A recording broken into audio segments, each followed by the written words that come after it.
So I just found out that we have to actually give Carolyn's son the tiny house. Carolyn and I are going to have to move out. This is becoming a real situation. So I thought what I'd do today is I'd make a comparison, or I don't know, I guess a comparison, and show you around in the tiny house why there's a huge advantage to the tiny house over living in a camper. We built it with very specific ideas in mind. One, we built it for the size, the cost, and all kinds of things. I'm going to break all that down for you. But as you can see, we really took a lot of time and consideration of how we wanted to build it. But you can see the walls are built with pallet wood. Carolyn hung every piece of wood here. We went and got pallet wood. Now, there's a guy probably 70 miles, 100 miles away who sells pallet wood. He collects pallets and then tears them apart and then sells them in a big stack. And it really gave a nice texture and color variance. It's really beautiful. Unfortunately, as we packed more stuff into the house, the more it got covered up and it wasn't quite as pretty as it was when we first assembled it. But it's still beautiful when you stand back and look at it. And what I've noticed is when I look at it through the camera, it's much better looking than it is just standing here looking at it, because I guess you just kind of get used to it. I don't know. Another thing that I did that I just love is we used metal roofing material for our ceiling, and then behind the stove here.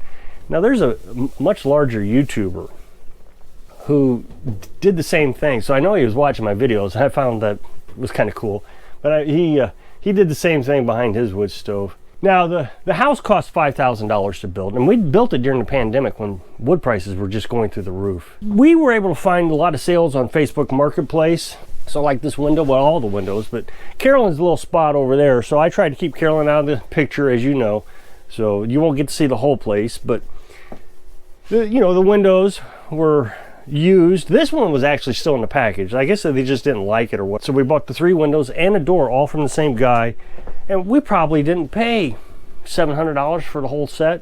I think he actually sold us the storm door too. Now, when I say $5,000, I mean the whole thing. There was the shower, the wood stove. Carolyn found the wood stove on Facebook Marketplace too. It had only been used twice. It was used the same year that he purchased it, and then we bought it. I can't remember what we paid for it. Maybe, I'm thinking for some reason $450, but I don't know if that's right. Might have been more than that.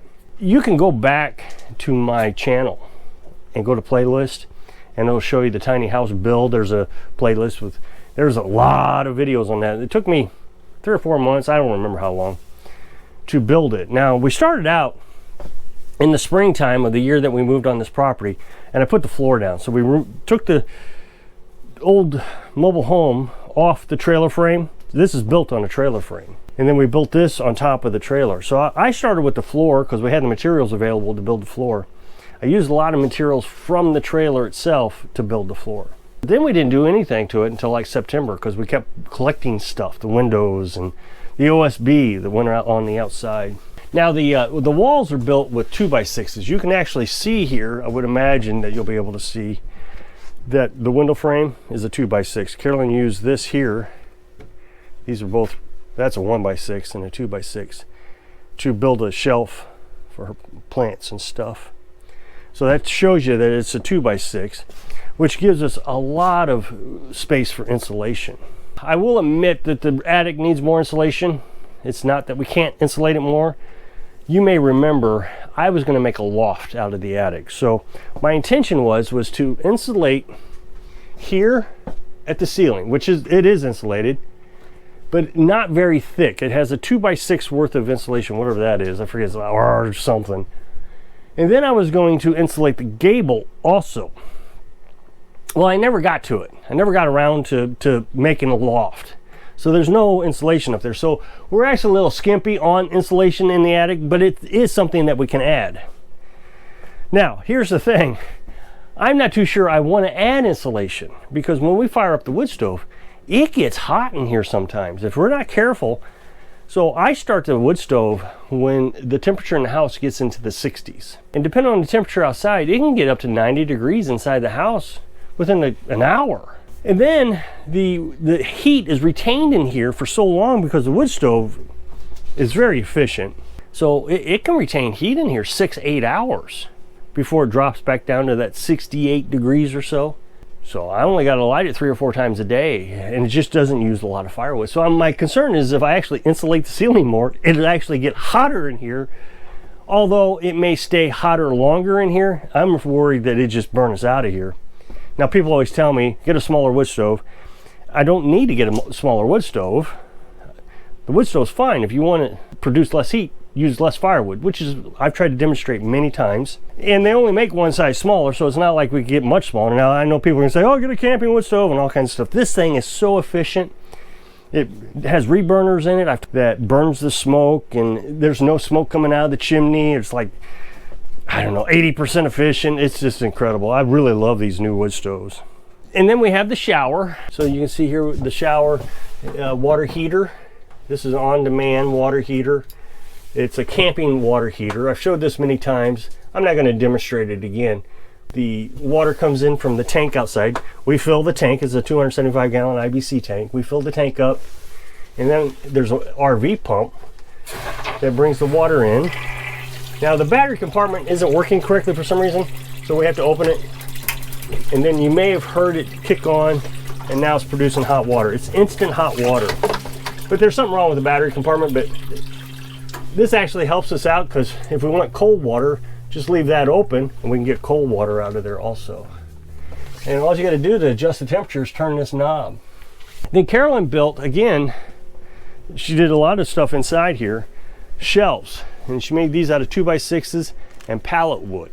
And this holds the most of our canning food. So she's got a shelf here, and then she's got a shelf over behind the camera here. So I'm facing Carolyn right now. And that's a much larger shelf over there. She made that out of 2x6s. And she did it all herself. Now, when we got it in here, it was a little shaky, which I kind of expected because there's no bracing in it. But that was easy to solve because we put a little shelf here. It's not a shelf. It's kind of like where we put clothes hangers. You can see she's made clothes hangers out of PVC pipe here. Well, she can do that here. She's got a coat hanger. There's a little closet space where we got the battery for the RV pump and just different equipment that runs our house. So we're very proud of the house. I know a lot of people seem to think that we need more space, and I ask Carolyn every day, do you need more space? Are you comfortable in here? And occasionally she might say, oh, I'd like to have more shelf space or something, but we just bought a shed. We're gonna put that shed together. I think she's gonna be happy about that. And then the plan was when Carolyn's son leaves, we would have more space in there to store stuff in the camper also. I have a little desk here that Carolyn built, and I'll show you this too. This is a piece of pallet that she got, and then this is all made out of pallet wood. The whole desk is made out of pallet wood. And Carolyn just uses every little thing she can think of to store things. And then we have the refrigerator that we don't use anymore, so she made a shelf out of that, so it's a storage compartment. And then we have the freezer. This is all pallet wood here, this shelf here that Berkey sits on. So just every little piece that we could think to build out of, materials, scrap materials. You kind of lose sight of it until you're really looking at it, and it's like, wow, it is a great job. I would say this thing is built tough. It is on a trailer frame, which kind of makes it like a mobile home, but I feel like this is a really solid building. Now, I know modern day mobile homes are built much better than the older ones, but I haven't been in a mobile home since probably the 80s. I can't remember the last time I was in a mobile home, but I think it was the 80s. This one that was here, that we took apart, was made out of 2x2s. It was just a flimsy piece of junk. It was easy to tear apart. This would be complicated. I know there's going to be carpenters out there that think I'm nuts. I use wood screws to build the whole thing. It's just my preference. I know carpenters go, no, you just need to use nails. I went through that argument when I built the place. I've made my argument, and guess what? The place hasn't fallen down.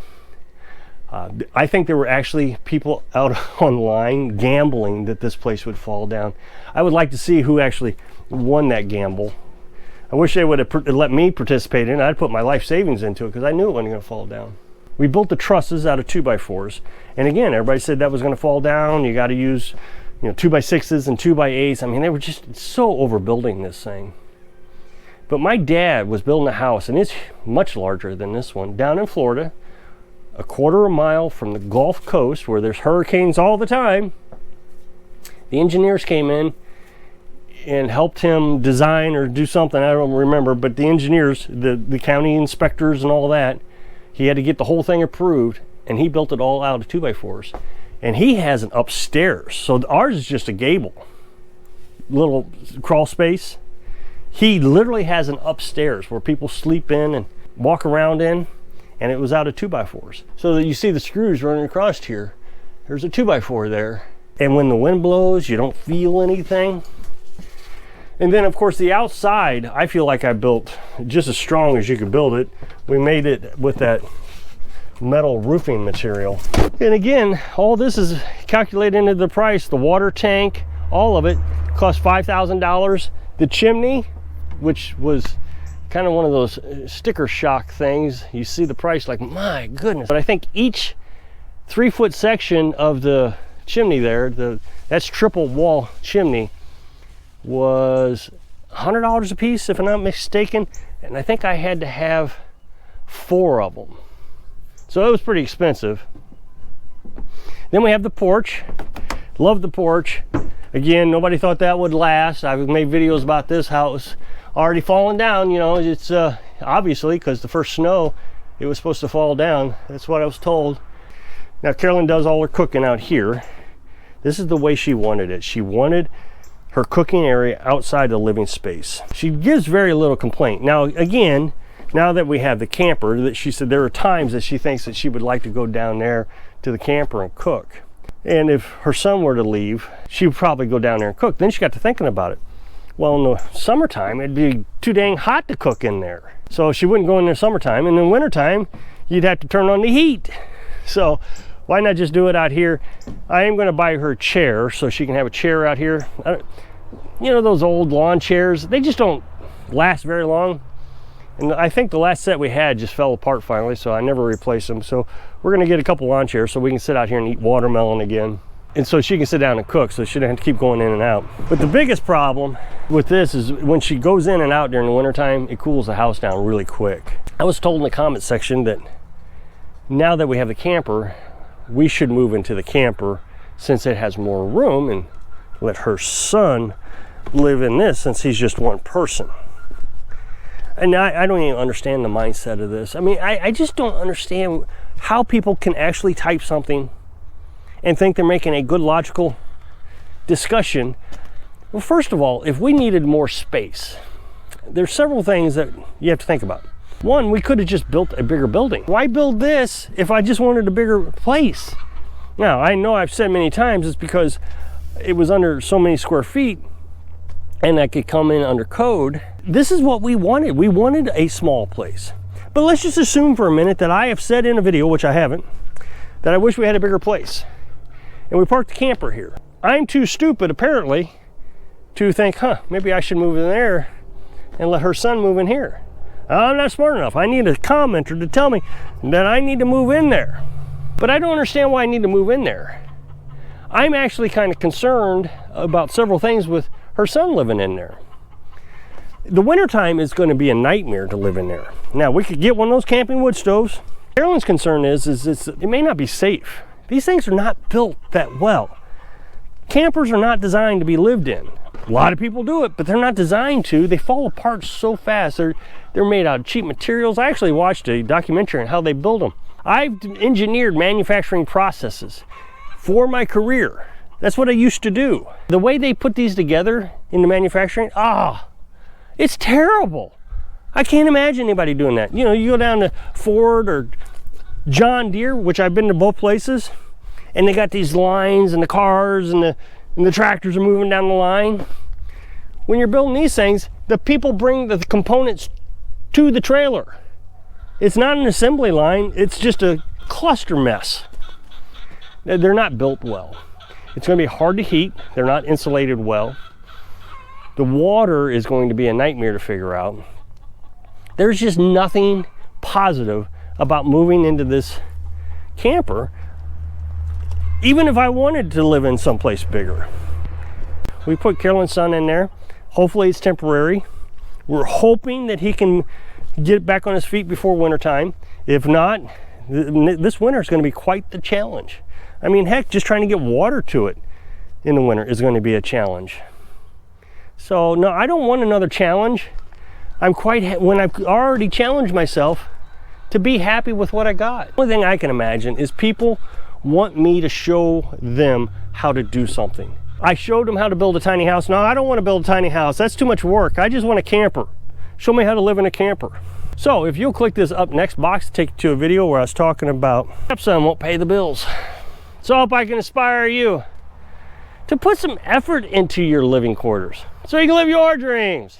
Thanks for watching.